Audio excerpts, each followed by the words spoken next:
Hey guys, just wanted to do a quick video on things I've learned when accessing the vein in my office. So why do I access the vein in my office? Really for two main reasons. One for IV sedation, the other one is to draw blood for PRF.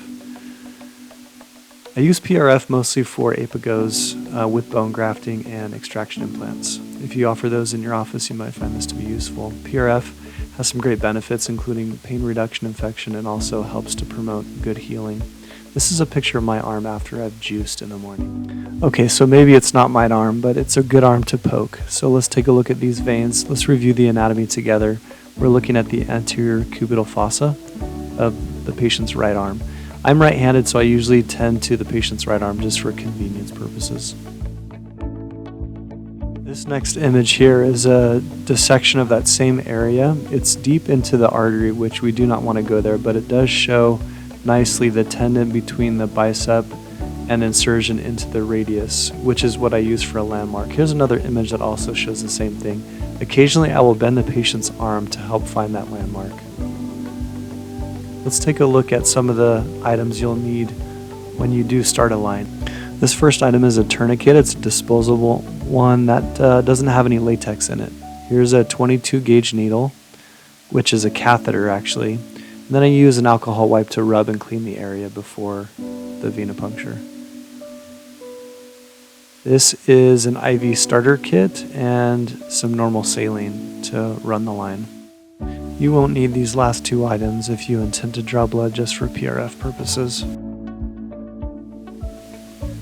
Let's take a look at the catheter. This is again a 22 gauge catheter, which is usually what I use. You can use a 24, but the disadvantage is that the plastic catheter will kink easily and slow the line down or stop the line. Here I'm attempting to show you the bevel on the needle, which is a polished surface which comes to a point. The point is really the only cutting edge on the needle. Here I'm removing the hub just to make sure it's clear before I do the venipuncture.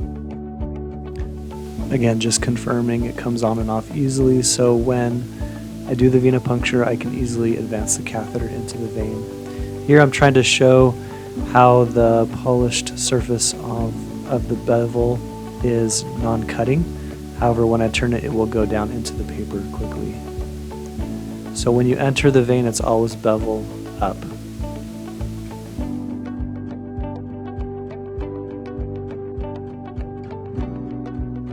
Enter a vein with the bevel down, the needle will continue to advance downward, whereas if you have the bevel up, it will stay shallow. You want to have an entry angle of about 15 degrees. If you have a steeper one, it will go through and puncture the back end of the vein. Also, once the catheter is in the vein, you can pull up on the needle and run the beveled surface against the roof of the vein without puncturing the vein.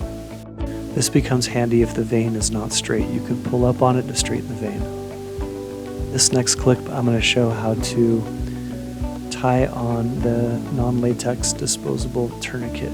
You do a loop and leave tension on it so that it's easy to come off later. Here I'm palpating, looking for rebound pressure, is what I call when the pressure within the vein pushes the vein back up after you push on it. You can feel it as you run your finger over, palpating the area. The higher the rebound pressure is for a vein, the higher chance there is for a successful venipuncture. This is another type of a tourniquet. It's made out of fabric and the band stays wide, especially for those who have big arms and a patient who might be obese. This will not fold up on itself into a small cord. So let's take a look at a live patient venipuncture here. This is a patient who's here for root canal with sedation. I've got the tourniquet on already and palpating, finding areas, don the gloves, and then use alcohol to wipe the area. You might see me straighten his elbow a few times. That helps to pop the veins out, clarifies everything. It's a different view, a little closer. So I'm scrubbing the area, looking for rebound pressure. There's a good one right there.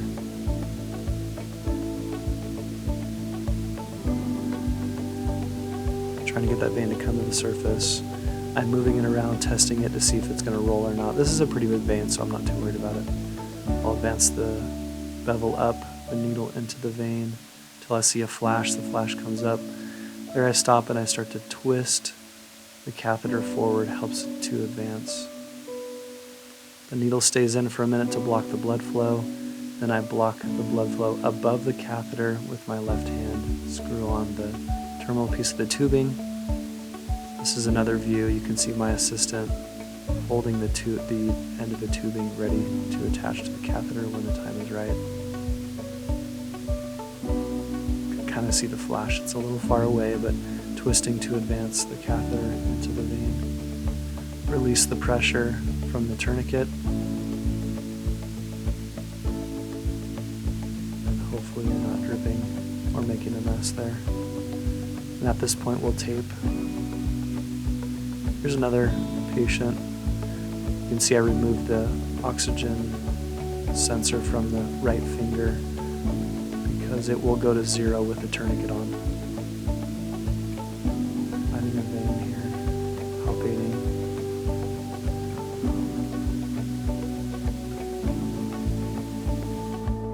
Right here you're going to see me bending the arm, trying to find the tendon, which is a good landmark for me, to look for the vein next to that tendon.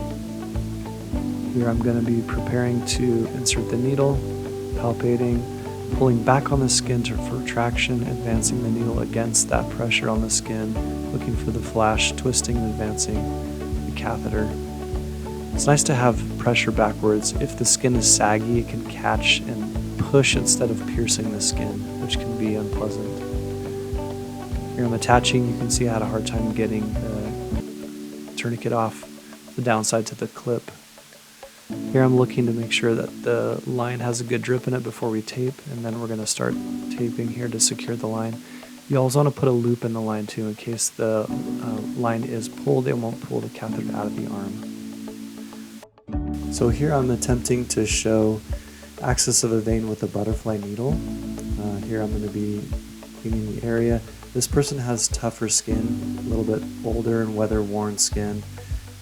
So you're going to see me retracting against the skin to make the skin tight where the needle can pierce more easily. Here I'm checking for rebound pressure, make sure that vein is good to go. I'm holding the needle by the wings, retracting against the skin, bevel up. Needle goes into the vein. You can see a small flash behind my thumb. And then I'm going to show this more slowly here. Bevel up, needle pierces through the skin into the vein, and you're going to see me pull up on the needle so that I can use the smooth surface of the bevel, being sure that I'm not going to go through the back end of the vein. You can see that small flash, and then we tape off the needle. Once it's taped off with a Band-Aid, that holds it in place for the time being. And here I will be drawing the blood for, as I mentioned, PRF purposes. So we're going to be doing 1 green and then 3 red tubes. Those will be spun for about 14 minutes, and out comes the PRF after that.